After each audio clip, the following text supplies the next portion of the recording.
this one.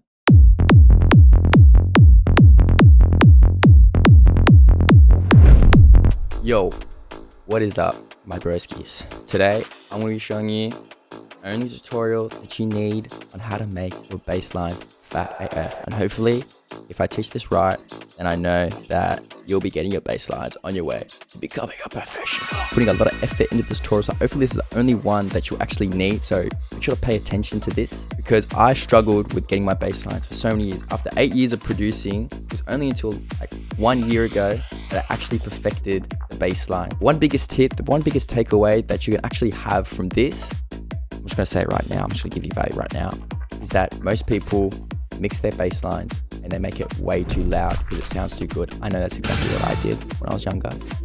Now I've learned how to level my bass to perfection. 1 year ago, this is when I nosedived deep into music theory. Oh my God. I learned music theory. And then I discovered the formula. I get it. How to get a professional bass line and actually how to mix it down correctly. And they all have one thing in common. Let me try and dissect it for you. Okay, but first, I just want to settle this debate, right? Because I hear a lot of producers saying that, oh, you don't need a high bass and a sub bass. Oh, what? You're only using a one bass? Oh my God, what if you widen the bass? Oh, what if you have different MIDI patterns? And how do you sidechain it? Okay, let me explain the pros and cons of each. Pros with having a double layer sub bass is that, number one, you have better control of the mixing process if you have the right ears. Number two, the ability to use different waveforms like a saw wave or a sine wave, and also like more distortion effects without compromising the sub bass integrity. It's like a child that you need to nurture. You can't just drop on the floor and just put a freaking phaser on it. Keeping the sub bass in mono and then having a wide high bass, which in simple terms just makes the sub bass more powerful, because when it's played on a larger like speaker system, you can hear the full power of the sub bass as it's not being widened and then converted into mono on a big sub bass. Also, just being able to distort the heck out of it, like adding a phaser, flanger, some saturation on the high bass, and that's some really cool effects like redux as well.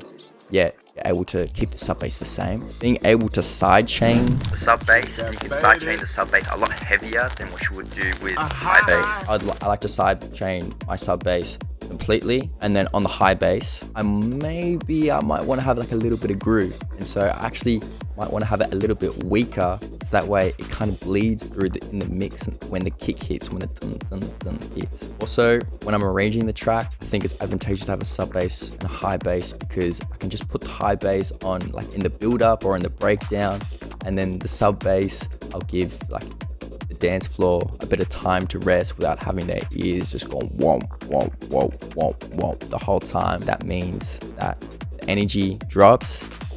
But then when I put the sub bass back in on the drop, that's when the energy goes up. I know you can just put an auto filter and you can EQ out everything, but I don't know, I like to be pedantic, I like to be methodical with how I make my music.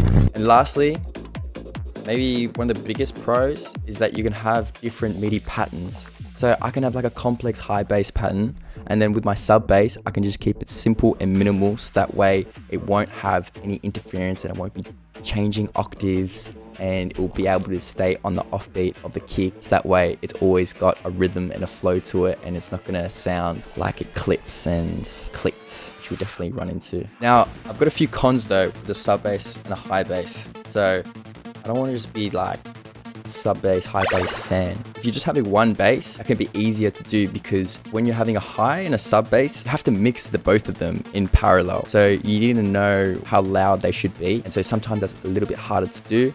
Also, it's harder to mix on some audio setups, because if I've got boomy, like nice studio setup, and then the room, which is probably the most important thing when making music, is to have like a studio that's well treated, so that way the frequency range, the frequency of the sub bass doesn't get trapped in corners, it doesn't like rebound off my. Usually when I mix in headphones. I think that's a lot better to do. And also, I know for me, definitely, I would have a bass line that was way too powerful, and then I would just want power.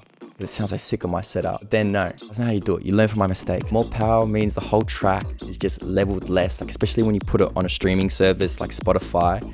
It's just going to reduce the entire sound of the track, just because in the bass frequencies they have most power. Therefore, what's most important is you level your bass line according to your favorite reference tracks, which is what I learned to do. Last one, more time, effort involved. If you're a beginner, maybe just stick with like a good synth preset, which I did. I did that to learn my craft and how to make my own style of music. By the way, I'm also coming out with my own serum presets myself, so you can go and grab those and support me.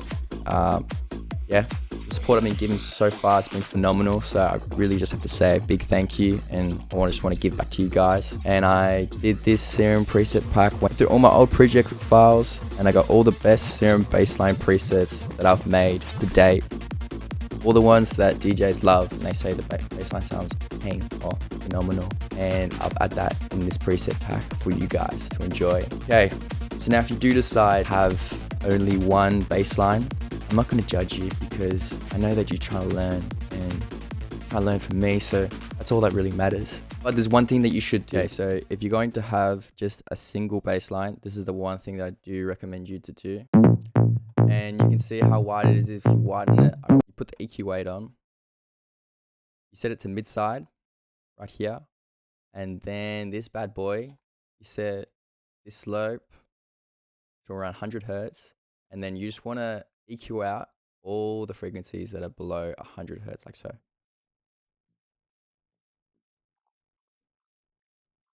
You can see this is only the wide side. This is only the wide side that it's actually EQing out. And then that's a little fix. Now let me explain. The sub bass is like a growing house plant. So if you give it the right nutrients, like fertilizer, which is the best wave tables for a sub bass, and those wave tables being either a sine wave or a triangle or a square wave. The square wave is the same, except it's just been giving more food, and basically that just increases a little bit of harmonics. So this is what a square wave sounds like by itself. And you can see that square bad boy. And then in comparison to the sine wave, this is the purest waveform. This will have the most maximum impact when it's translating directly into like a bigger setup, except when you have smaller setups like a little phone and you're in your phone and you're on TikTok, then they're not going to hear the sub bass whatsoever because it's too pure. It's too pure for TikTok. It's too pure for phones. It's so common because a sine wave is perfect for moving a subwoofer. It shakes the room at precisely the right frequencies that it hits. See, look at this.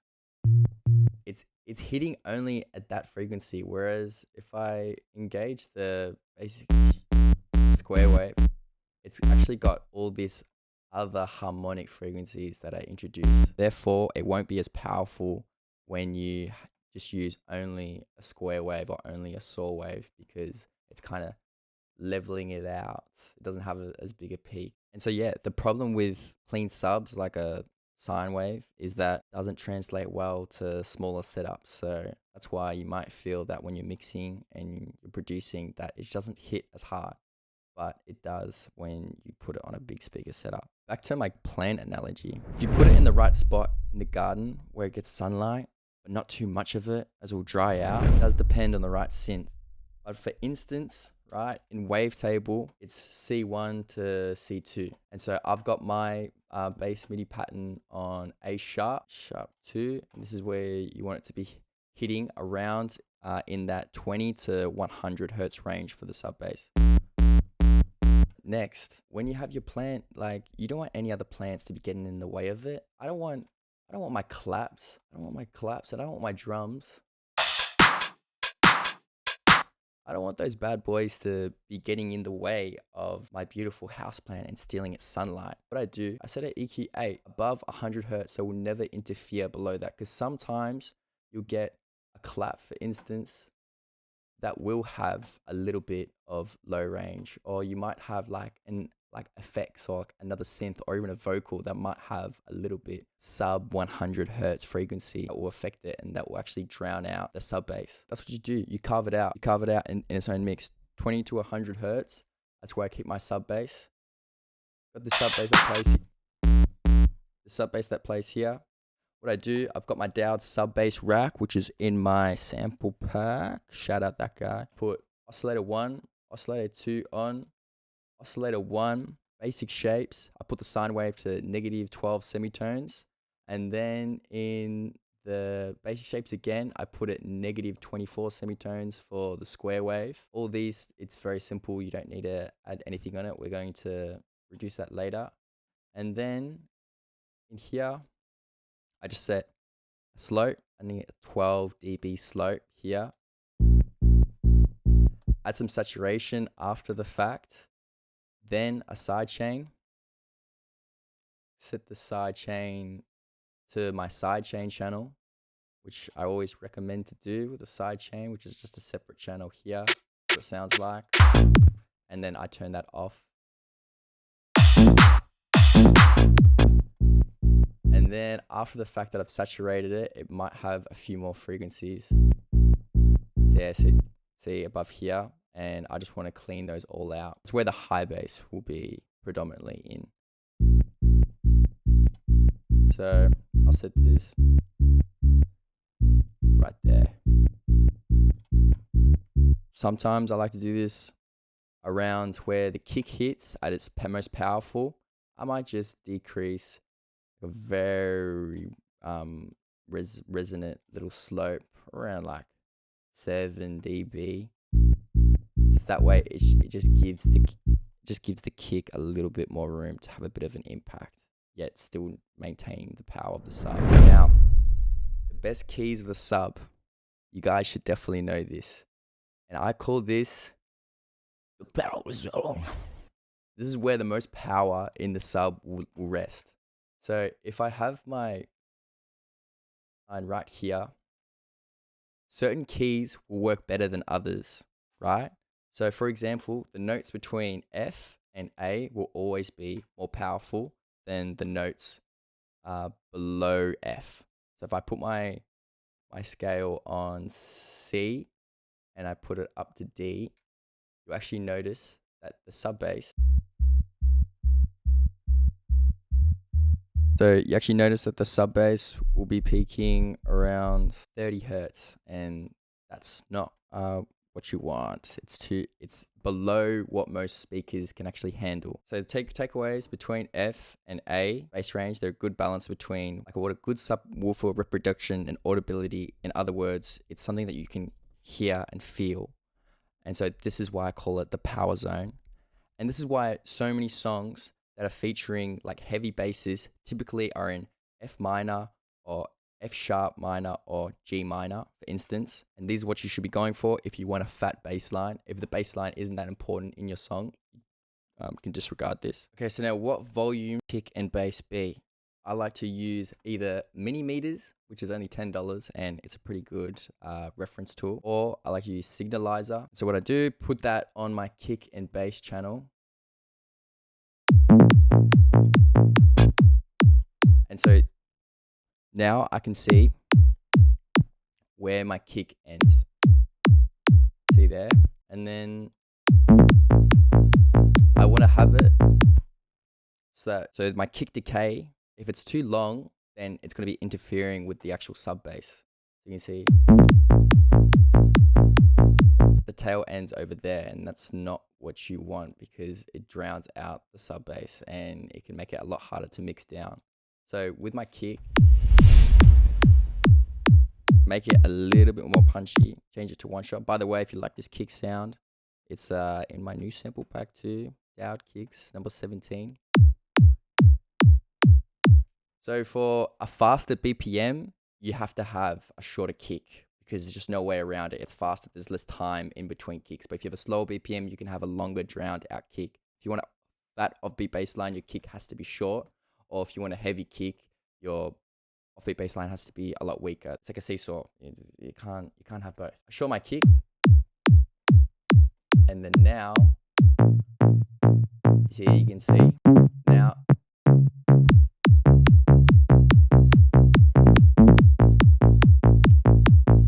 you can see both. And so the one problem, I'm not sure if you see this, is that everything needs to be anchored to the kick. The kick should be the loudest in the mix. And so it depends on the style of track that you're going for. But just keep in mind that the kick is king. And that will always usually hang around like -2-3 dBs after the the mix is set in stone. But when you're mixing it down, it's usually best to have it between -6 and -12 dBs. So the bass line right now is too fat. It's heavier than the kick. So what we're gonna do,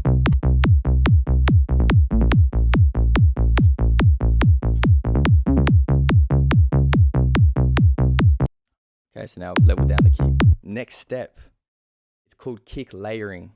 Now it's freaking hard to get a good layer kick. I think it's more important to have a kick that just sounds good, like my kicks here. So if you have a kick that sounds good, then you don't need to do any kick layering because it's already got enough transient and it's got a full body sustain. So I'll show you my kick.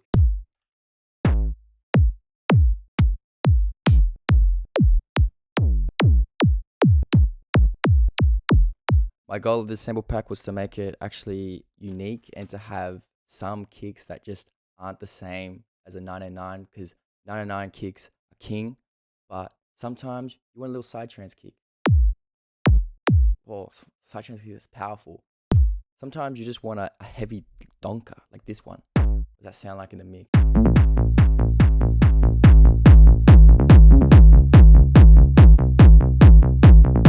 Also, kick selection is really important for when you're having your bass line and your kick and the whole vibe of the track. So this would not fit whatsoever.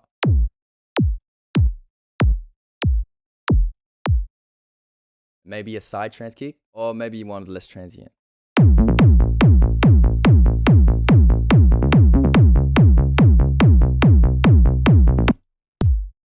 Or like a standard kind of note. So with kick layering, I kind of got off a tangent. You want to have it cohesive in the mix. If you have another kick layer, and of course EQ it out in the high range, and say if I've got like some percussion or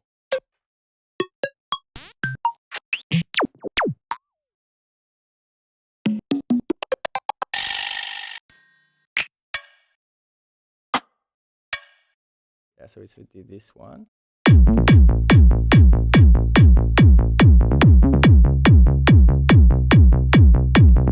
It needs to be cohesive.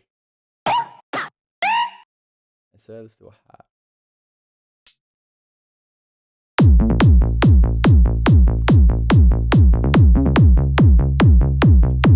Which can sometimes sound good, right? And I think the only reason that you would not want to have a cohesive kick and like kick layer is if you're making hard techno. In the hard techno, anything goes. You just throw the entire kitchen sink at a hard techno kick. It's got like literally. Okay, we'll show you my effects racks and go on kick enhancement. Hard techno. If you're making hard techno, just drive it. Oh man, so sick.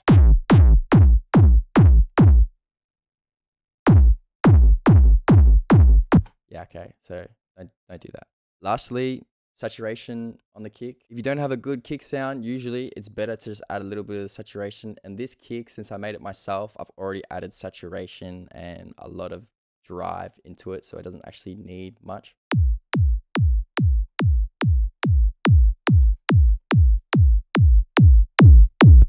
You can do with a little bit. Play around with analog sine or soft sine wave.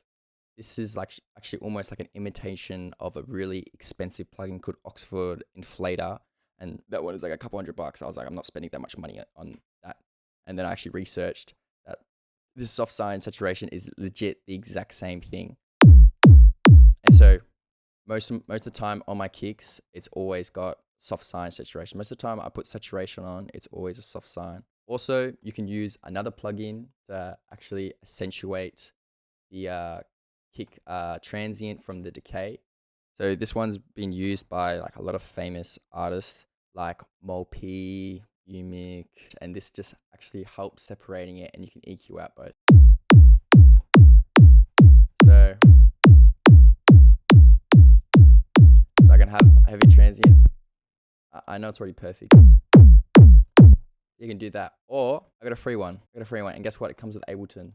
It's called Drum Bus. I love my drum bus. So with this, it's just the transient. It's going to accentuate the transient at the same time.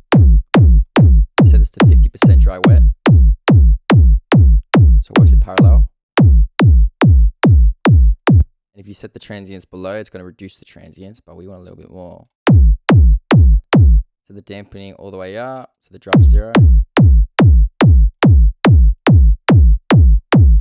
And it's a free transient shaper. Now, in terms of side chains, you can use many. I like to just go with the ABLETON stock side chain, and I actually make my own side chain here.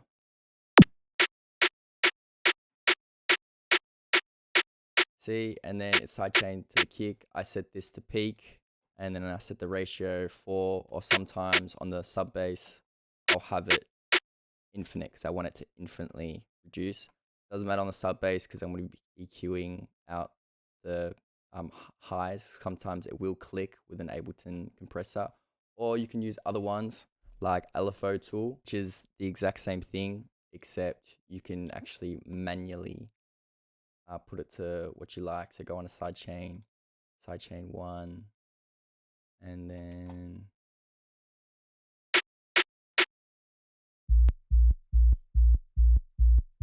you see that clicks. So you set around 50 to 100. It smooths it out. Personally, I like this other one called Duck by Devious Machines. Shout out Devious Machines. I don't know why. I just like it. See, you can see you get a lot more control over it. And also, you can have a crossover. So some only above the 100 hertz. The 100 hertz will be sidechain. Now in the top bass section, this is what you've been waiting for. So I've got my Serum bassline here.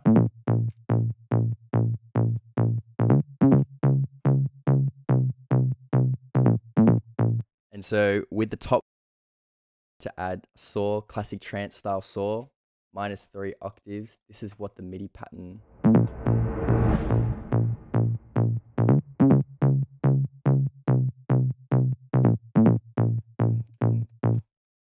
And so this MIDI comes from my sample pack too. All that you do on the high bass, basic shapes, and then I've also got a basic MIDI that's set to wide in Serum just for some stereo width.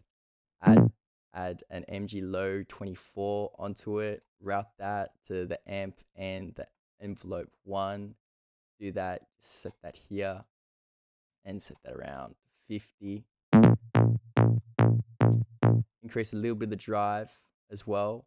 And then also at the same time with your envelope 3, I will just set the level down as well. So as the actual, it decays down, the level goes down as well. I don't know, it's a bit pedantic, but I just like to do both to make sure that it's in the same. And then at the same time, I've got just a sub bass here, just in case we're already EQing it out, just in case you might just want to only use a one bass line. That's all that matters. Compressor as well. Set the threshold, -13, a little bit of gain as well. Dry wet 50%. And then that's it. Or also you set it to mono and then put the portamento time to 30. I like to have it for these slides.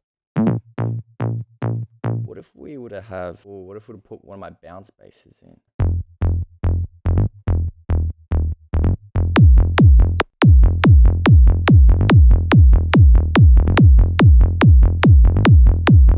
Yeah, so there's a couple of my other bad boys, or maybe this one.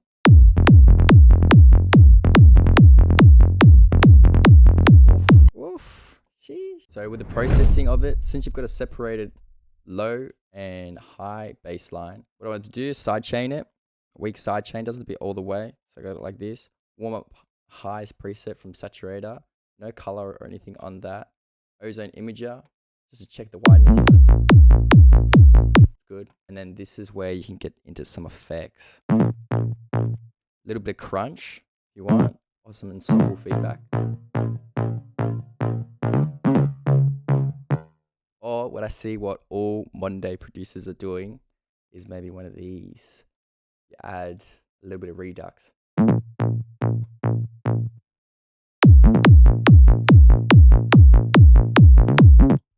Perfect. And then limit it. So set this around like -3. And then in the group processing, you select all your 3 layers, and then you can Command G, put that into the kick and bass section. EQ, you don't need anything lower than 20 hertz, so EQ that out. Put some drum bass on, negative 50% just to add a little bit more saturation and crunch to the mix. Without it,